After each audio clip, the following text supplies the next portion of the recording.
Do you need that music turned down? Do you need the music turned down? Just a little bit. Find out where it's at. Count of five for me real fast.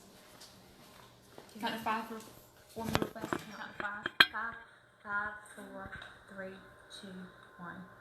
Okay. So if I take pauses, it's just because I'm readjusting my camera, getting different shots as you're talking. Okay. All right, and you'll just look at me the whole entire time, like the camera's not even there. If you'll start by telling me your first and last name, spellings of both, and then we'll go from there. I go by my nickname, which is Fergie Ferguson. It's Fergie, and that's what everybody knows me as, but my real name is Ruth Ann Ferguson. So you want to be known as Fergie. And what's your last name? Spell it for me. Ferguson. All right, Miss Fergie, we've actually received several calls at the station about what the mission that you've been doing after Hurricane Michael. Could you start off by telling me after Hurricane Michael, what was the day like for you when Hurricane Michael hit?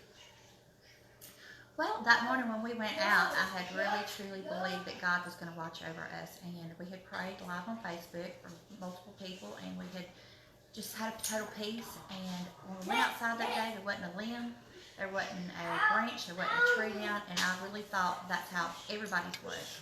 And very quickly I learned that was not the truth. We got on the golf cart and we went from house to house, and we saw you couldn't even find driveways.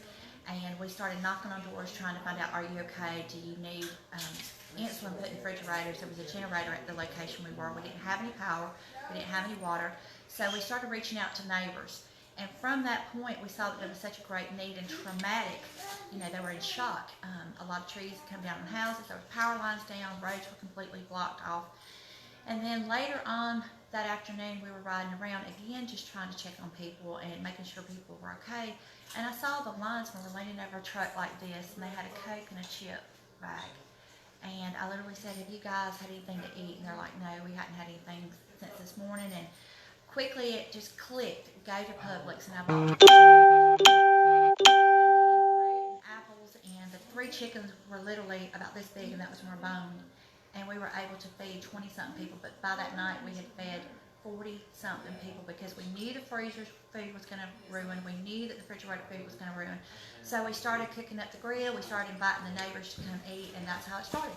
Just more and more people came in. They were eating with us, and again, why waste the food? We wanted to make a difference in people's lives. So that was the night of the hurricane, or the next day? It started the night with prayer. The next morning we woke up, and we didn't have any damage. There was nothing.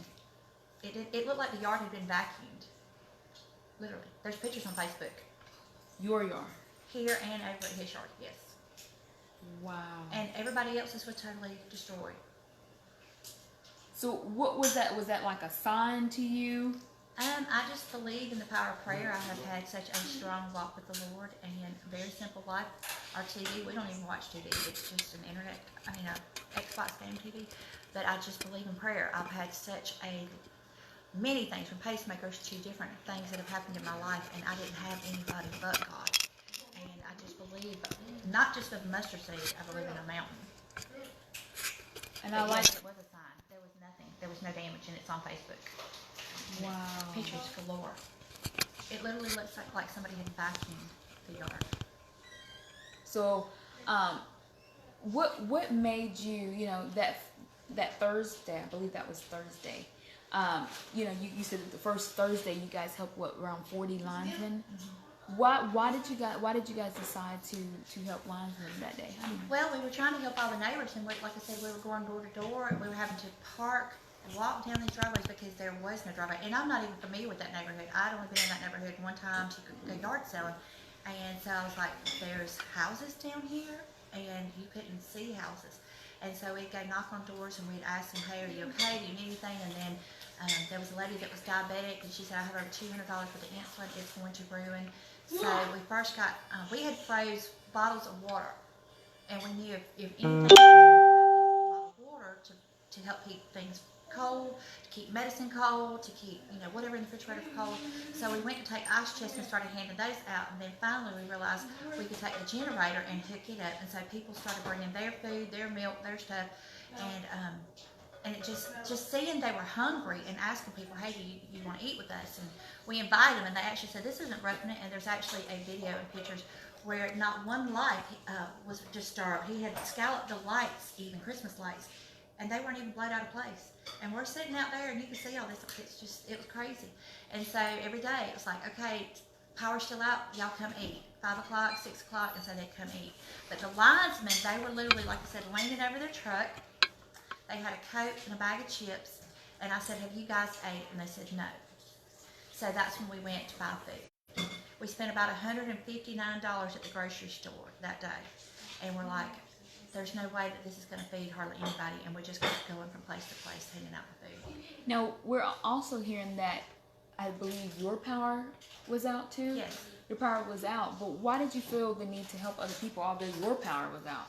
Well, first of all, we're called to do that. Second of all, I've never been about self. And as I fostered all the kids in my life, I've never cared about myself and my own anything. And it wasn't even about, because you'll see a lot of times I didn't even have makeup or hair on. And people were actually ridiculing me. Girl, you need to go home and brush your hair. Girl, you look like you've been on some siege, you know. But it was exhaustion. But I knew that if I didn't get out and help people, and even so much of finding out people didn't have oxygen and they were dying in our community. And there's one lady who had seen the video where I was very upset because knowing that everybody was worried about cleaning their yards and running their air conditioner, their TVs, and being told that there's 85-year-old women that they've lost everything. They couldn't even eat, they couldn't flush. And here, I get chills back. And here, finding out that a man had died because he didn't have his oxygen, but 5 generators were around, that really made me mad. And so I made a live video about that, and people from Atlanta started saying, Fergie, I know you're busy, would you please go check on my mom in Atlanta? So we did, and sure enough, the ambulance had to be called. But when I saw that need was getting greater and greater, and I remember the third day that we did this, I think it was, the first day was 40-something, the second day was 100-something, and the second day was 57 that we were able to feed. I was heartbroken because we started getting more and more messages saying, Fergie, such and such on this one, and we passed lines, and then this is happening, this is happening. And I was so, I didn't feel like I could do it. And I couldn't stand knowing that they were hungry, and I couldn't help them.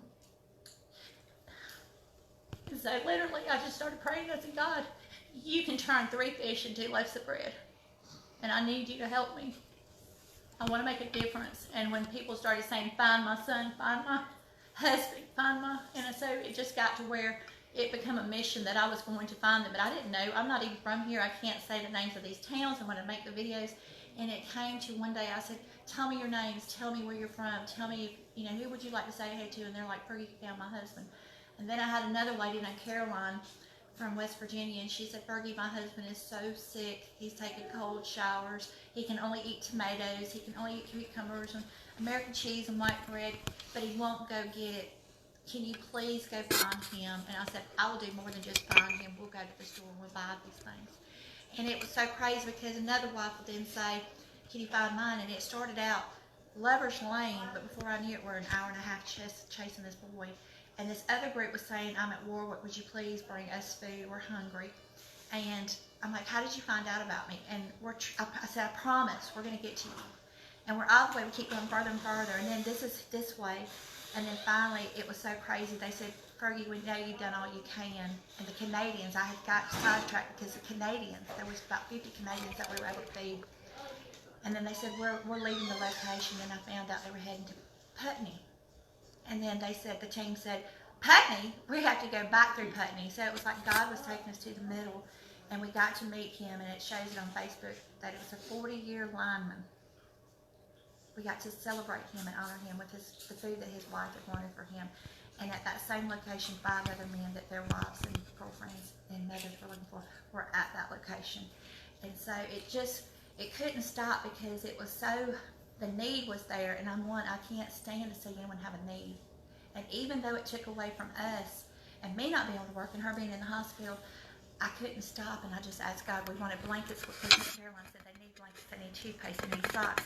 Well, we went to a store and we saw the prices, and I'm like, we can't afford this. It was all the gas was coming out of our pockets. Different team members started bringing fruits, and whatever. We found out they needed nuts. We found out they wanted sunflower seeds because they were sweating so much that they were cramping up. So finally, we prayed about it. We get a phone call from a bank, and they're like, we want to help, and we want to make sure we're getting our stuff to the right place. And so first, Bank of Leesburg, Georgia contacted us. They went out and they bought the blankets, the socks, the deodorant, the toothpaste, and they showed up here, and it was like I couldn't express my gratitude. It was almost like it was being given to my children, to my husband. And we couldn't wait to get out the next day and actually start handing them out. And we went on location, no one was there, where we had seen all these people sleeping in their trucks. And so it was a disappointment, but the very next day, we ended up going 2 hours, which ended up taking 5 hours. It was a 5-hour trip to get it to them and back. So talk to me about like how many, if you had to guess about how many places or areas have you been throughout Southwest Georgia?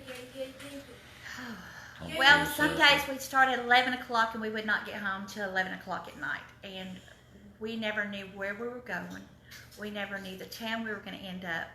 We just got in the car, we prayed, we asked God to be our GPS literally, and we went. And one of the craziest places that we went, I did not know this place existed, and I didn't even know 30,000 acres that someone would have that, but it was a 30,000 acre pine plantation. And there's no roads, and we're driving, and we just felt like this was it. Matter of fact, I was on the phone with the bank then when this happened, and trying to talk to them, and we're driving, and we could see the trucks way off, but you couldn't just go to them. You had, and in the video it shows we're videoing, we're running over trees, we're running over branches, there's no roads, and we were bound and determined. And even one group we never could get to, and it was getting dark, and I wanted so badly, and they finally said, we've got to stop. And I'm like, but they're hungry. And so we were not able to get that last group, but we did go back there, and we were able to feed probably about 5 or 6 teams on that location, different places. You never could see any of them on that 30,000 acres. So in the past 2 weeks, about how many people do you think that you were able to help for your mission? We finally quit counting because at first we were like, if we could just feed 10, if we could just feed 20, and then when we get to counting, they started counting actually. And then I said, we fed how many? And then we had 3 pots of soup, 3 different kinds. And the lady said, who came down from Waycross. She came from Waycross, Georgia. She said, I just want to feed 20 people with this. And it ended up being 107 people with that. But we kept adding water. We kept pouring water into this soup because I'm like, we're not going to run out. And then the next day we made homemade chicken and dumplings and chicken and rice and 6 peach cobblers. And I'm like, we're not going to run out. Stop counting. Quit putting God in a box. We're not going to count these containers. We're just going to keep dipping until it's gone. And actually, I would dip the pot like this because I wanted nothing to be wasted. So when did you decide to form a group? Well, it started out, it was just my passion, and then he found out about it, and then other people said, hey, we want to bring stuff. Can we ride with you? Can we follow you? Can we see what's going on? And I'm like, sure, anybody can come. And so we'd actually have a convoy of cars that were literally following behind us, and they'd get out and they would start helping serve, and then more people would see it, and more people would say, hey, we'll cook spaghetti tonight, and you know, we'll do this. And then even the bank president, she actually made homemade vegetable soup, homemade cornbread, and I don't know, I think all the team did that. And so it became that people were helping us, because I'd get on Facebook, especially after not being able to feed but 57 that day, and it broke my heart when you're getting all these people calling you and saying there's linemen, and even the mamas and the wives and the daughters would be calling me, he's hungry, he hasn't had but a sandwich and an apple or a sandwich and a banana and a honey bun today. And then I actually got to see it on the dash. It was a clear plastic container, and they were like, this is all we have until tonight, and if we get back to the camps in time, we'll get a good meal. A lot of people thought they got vouchers. Some people do get vouchers, some people don't get vouchers. Different companies do different things. Some people, if they were higher up, they got the hotel rooms, and some of them, there's so many people in the camps, they didn't want to sleep in those. So we found out a lot of things, and we actually stepped on some toes, and we actually got a warning from a mother who her son had got disciplinary because of the fact he was letting us video their team. But that didn't stop me, because I said these people are looking for their sons, and some of them had no contact for 5 weeks. So you would find the teams just from people reaching out to me. People just reach out to you. Yes, and they got to see my passion was so real, and they were like, we want to know who Fergie is. We want to see, are you really like this all the time. And I Hold said, on 1 second. I'm not recording. how's your skin feel? Did you put that other stuff on like I told you? Okay, and it's still on there. No, I mean, I've already cleaned it. The other stuff on there. Okay. The white Titan Field, put it on there and just let it sit. Put it on kind of thick. Is there a way that you can move over that way just a little bit further? The Derma Field is the white and green tube. Thick. Put it Move all this too. thick everywhere. Is that far enough? Yeah, that's fine.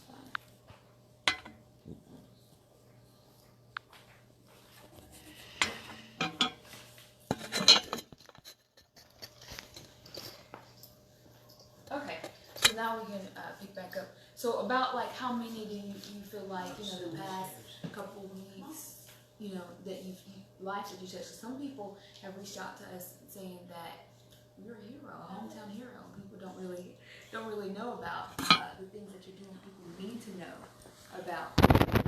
Well, as I said, we kind of lost count of numbers.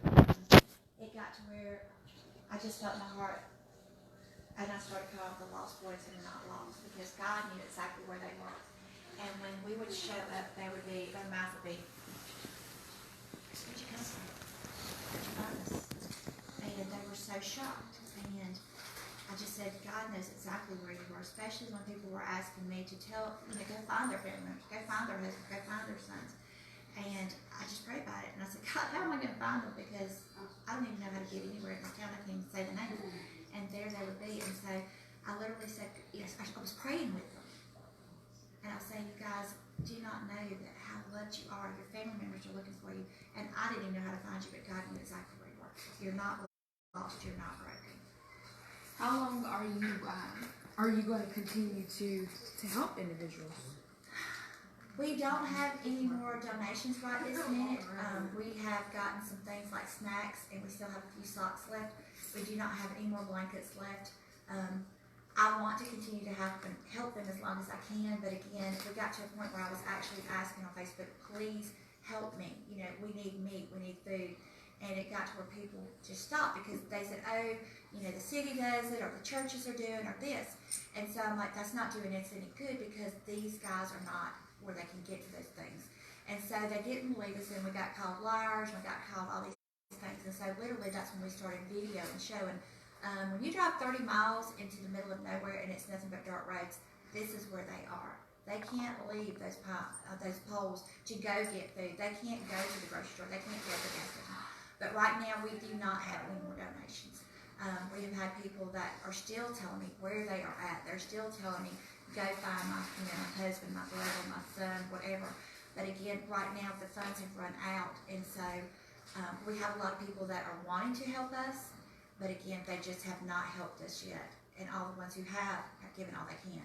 You lost your job during this process. Yes. And so you were using a lot of your funds. Why did you decide to use your funds although you lost your job? Well, I did not know that I had lost my job at that point, and my daughter had been in the hospital, and I had not been working. But again, the Bible is so clear, if you have something and you don't share it, then you're not helping him.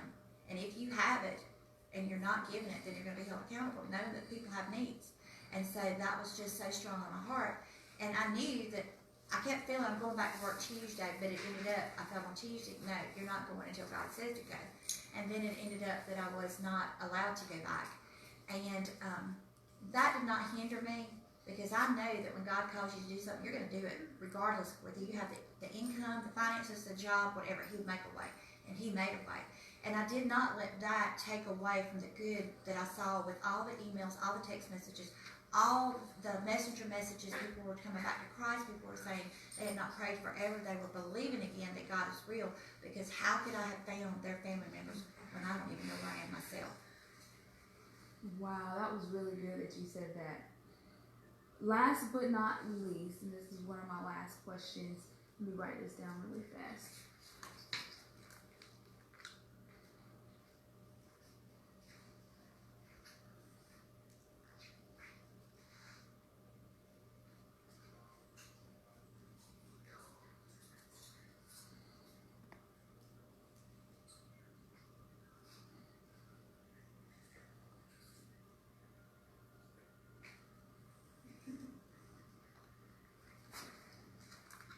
Is there any you want to continue to help more people now? And I don't just want to stop here because I found the needs for the elderly too. And again, with the lady that contacted me from Atlanta, Miss Gwendolyn, about her mother needing to be checked on. You know, we didn't just feed the linesmen at that point. We fed the neighbors who come out. We fed the people who came and said they didn't have no power. We fed elderly women who were standing out there like they were zombies, that they said their power had been out for 5 days. They didn't have anything, and we're literally having to hand it to them. So I saw a lot of people were shocked and broken, and I do see that there's still towns right now that do not have power, and they need help. I have a lady named Susie that is a friend of mine. She's been trying to get stuff for the elderly, and she's just not getting the support she needs either. But as long as we could get the support, I would continue to do it, because it's not just about feeding them food, it's about loving them, letting them know that we care about them, we appreciate them. We've seen so many of them get cursed out. Even when we made our live videos, people would curse them out because why are you sitting in your truck when you get paid so much money? But we learned that they couldn't touch the lines because they could get electrocuted or it wasn't their lines. And a lot of people were hooking their generators up wrong in their house that were causing the wires to be live, and it almost took out a whole group of linesmen's lives. So again, a lot of people were really rude to them, and that broke my heart too, because they are sacrificing, and on these videos, they sacrifice the first tooth of their baby coming in, they sacrifice birthday parties, they sacrifice a lot of things that we took for granted, and again, because we wanted our fan, and we wanted our TV, and we wanted our. And so the more we got to know these guys personally, they become our boys. Last but not least, so you don't know about how many men you've helped either? It never was about numbers to me. So if I had to estimate, you could ask my team, but I never let it be about the numbers. I do know that I've been told that some of our videos have reached over 10,000 viewers. That amazes me. And I have been contacted by so many that I cannot even answer all the questions. I try to. It got where I wasn't even getting any sleep because they would say, Fergie, do you hear me? Do you see me? Do you even see what I'm writing? And I would say, yes, I do. So there's a lot of people out there that are lost and broken. And this gave hope. And that's what this was about, was showing somebody that they notice. I want you to say that one more time. Which thing? Okay, so you said this, there's a lot of people out there that was broken. Yes. This gave hope. Say that again. There was a lot of people that we learned that were lost and broken and without hope. And if I could take what I had in my pantry and the gas in my car and the few things that we had to put it together and give them hope and let them know that they are seen, that they are loved, that they are not alone, that's what this was about. It was never about Fergie. It was never about my team. It was all about glorifying God and letting people know they are not alone. There are so many people, and I am going to give tribute. We lost a very good friend right before this. His name was Tyler Cook. And that was another reason I reached out to these lost boys. His girlfriend is here today. And I did not want anyone to ever feel that they were not loved, that they were not good enough, and that they were unseen. I also know what it is to have someone that you love so very much that you can't touch them, you can't see them, and you can't contact them. And these women were crying out for me to help them, to let their husbands know that they were being faithful and that they were missing them and that they were supporting them. And they were grateful that we would pray and take them home cooked, not a sandwich, but a home cooked meal. Perfect. That was really good. This is my heart. This is my passion.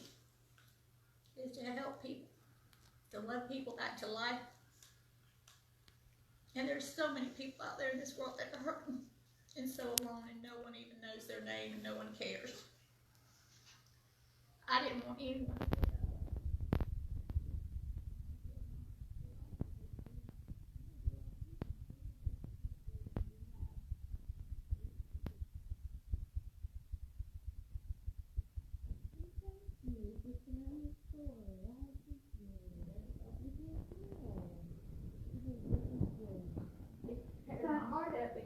It is my passion. Such a good person. Thank you. Do anyone else want to say something to you? Y'all want to talk? He's like, you talked enough for me. I mean, I You would. behind the scenes? I would, but I'm not very photogenic, so I'm just Oh my God! Yes, you are. So, do you have some of the supplies in here? Because I want to get a little bit more B-roll. Do you have like supplies in there and somewhere in here that you could just mess around with that I could get you? Yes, we do. We actually have Talk about the garage. paper supplies left, but You have any pictures that you direct pictures that you want me to use in the store? you can go straight into my Facebook and you will see pictures, you will see videos, you will see pictures of the guys. You can actually read some of my messengers if you'd like to.